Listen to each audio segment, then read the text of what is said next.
El barranco de las tres colinas. Un relato de Nathaniel Hawthorne. No olvides dar like y suscribir a Página Oscura, es gratis. Si quieres aportar ayuda, haz un supers. Gracias. El barranco de las tres colinas.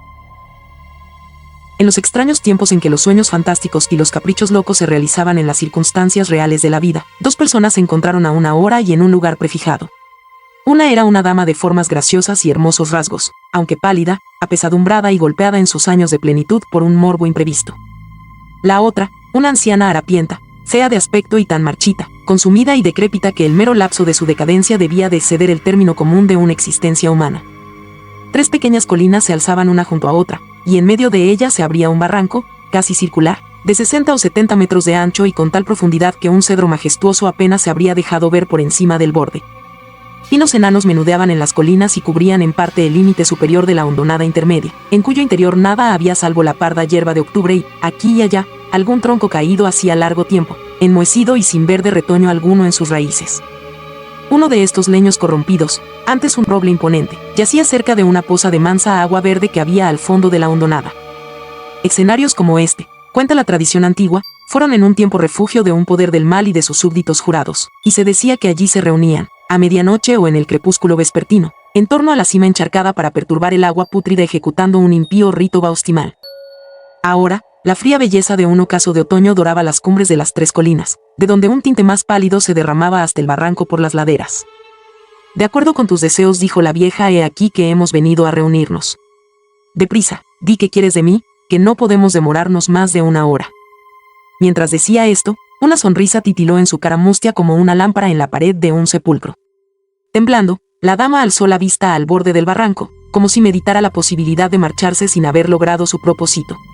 Pero no estaba ordenado así. Ya sabe usted que soy una extranjera en esta comarca, dijo al fin.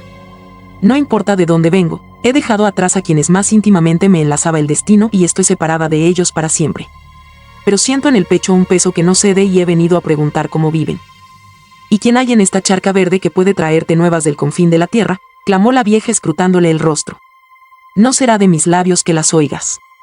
Pero atrévete, y antes de que la luz del día se apague en aquella cumbre te será concedido el deseo. Haré su voluntad aunque muera, replicó desesperada la dama.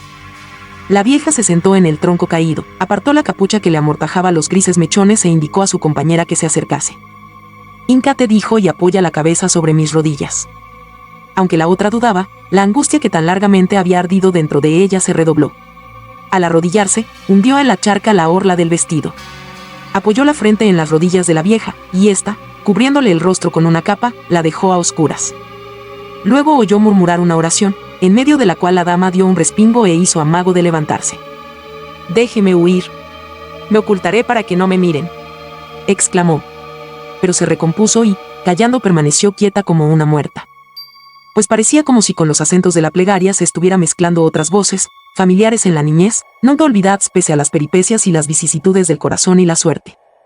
Al principio eran palabras tenues, indistintas, no a causa de la distancia, sino al modo de esas páginas de libro que pugnamos por leer bajo una luz imperfecta y paulatinamente más intensa. De esa suerte, las voces fueron cobrando fuerza a medida que avanzaba la oración, hasta que el ruego concluyó y a la arrodillada se le hizo claramente audible una conversación entre un hombre de edad y una mujer tan rota y menoscabada como él.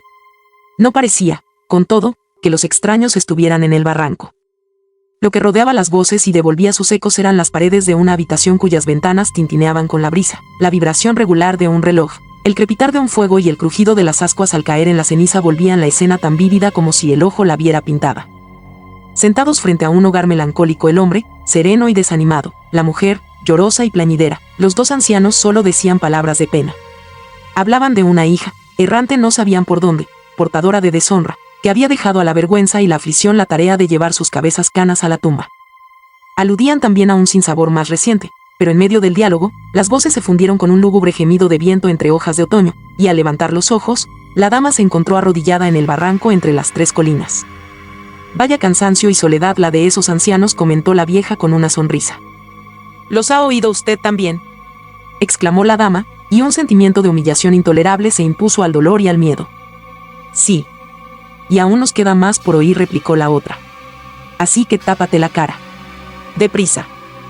Otra vez la marchita bruja se puso a verter las monótonas palabras de una oración no dirigida a la venia del cielo, y en las pausas del aliento no tardaron en condensarse extraños murmullos, cada vez más intensos, que fueron ahogando y sojuzgando el conjuro del que habían surgido. Gritos perforaban a veces la tiniebla de sonidos, seguidos de trinos de voces femeninas, y luego de carcajadas violentas interrumpidas de golpe por sollozos o por gemidos, de modo que el conjunto era una atroz confusión de terror, risa y llanto. Se oía un ruido de cadenas, voces brutales proferían amenazas y a sus órdenes restallaba un látigo. Todos estos sonidos aumentaron y cobraron sustancia en el oído de la mujer, hasta que ella alcanzó a distinguir cada suave matiz de ensueño de unas canciones de amor que, sin causa, se disiparon en himnos funerarios. Una cólera inmotivada, que relampaqueaba como una llama espontánea, le provocó escalofríos, y la pavorosa algazara que condía a su alrededor la hizo flaquear.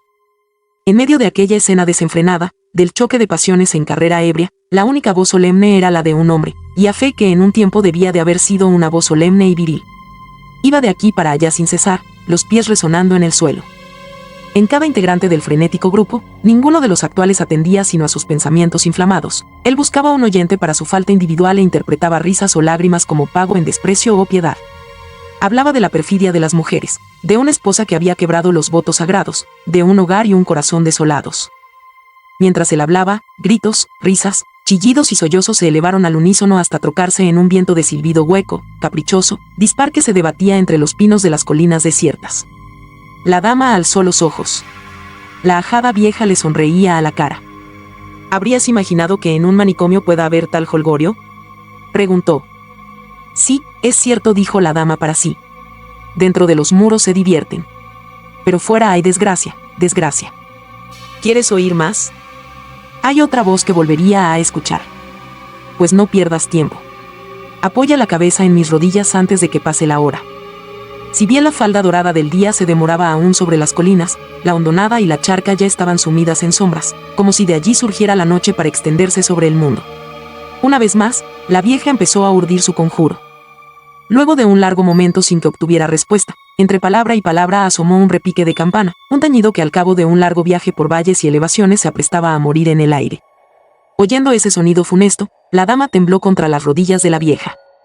Cuanto más crecía, más triste era, y más profundo el tono de duelo, como desde una torre cubierta de hiedra, llevaba nuevas de mortalidad a la cabaña, el templo y el viajero solitario, para que cada uno llorase el destino que le estaba asignado. Luego se oyó un rumor de pasos mesurados, lentos, como si pasara un cortejo con un ataúd, arrastrando las vestiduras para sugerir al oído cuán larga era su melancolía. A la cabeza iba el sacerdote, leyendo el servicio fúnebre, las hojas del libro agitadas por la brisa. Y aunque solo a él se lo oía hablar en voz alta, de mujeres y hombres surgían injurias y anatemas, susurrados pero distintos, contra la hija que había partido el corazón a sus padres, la esposa que había defraudado la amorosa confianza de su esposo, la pecadora contra el efecto natural que había dejado morir a su hijo. El sonido y aplastante del cortejo se desvaneció como vapor, y el viento, que un momento antes había querido levantar el paño del ataúd, gimió tristemente al borde del barranco de las 3 colinas. Pero cuando la vieja intentó moverla, la mujer arrodillada no levantó la cabeza. «Bonita hora de diversión hemos tenido», dijo la arpía, y rió para sus adentros.